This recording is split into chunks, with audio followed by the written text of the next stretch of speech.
ભાવનગર શહેરમાં સામાન્ય બાબતે થયેલી હત્યાના કેસમાં પોલીસ દ્વારા આજે મહત્વપૂર્ણ કાર્યવાહી હાથ ધરવામાં આવી છે।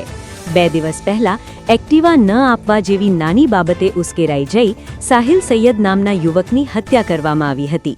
આ ગંભીર ઘટનાના પગલે પોલીસે ઝડપી કાર્યવાહી કરી નદીમ સોરઠિયા, સલીમ સોરઠિયા, સાહિલ શાહ, શાહનવાજ સોરઠિયા અને સાદિક સોરઠિયા સહિત 5 આરોપીઓની ધરપકડ કરી છે।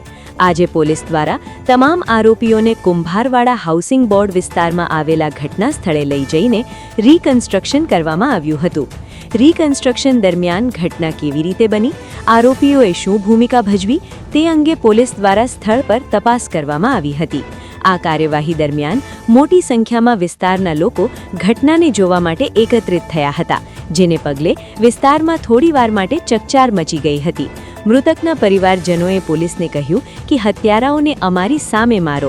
પોલીસે યોગ્ય બંદોબસ્ત સાથે સમગ્ર કાર્યવાહી પૂર્ણ કરી વધુ તપાસ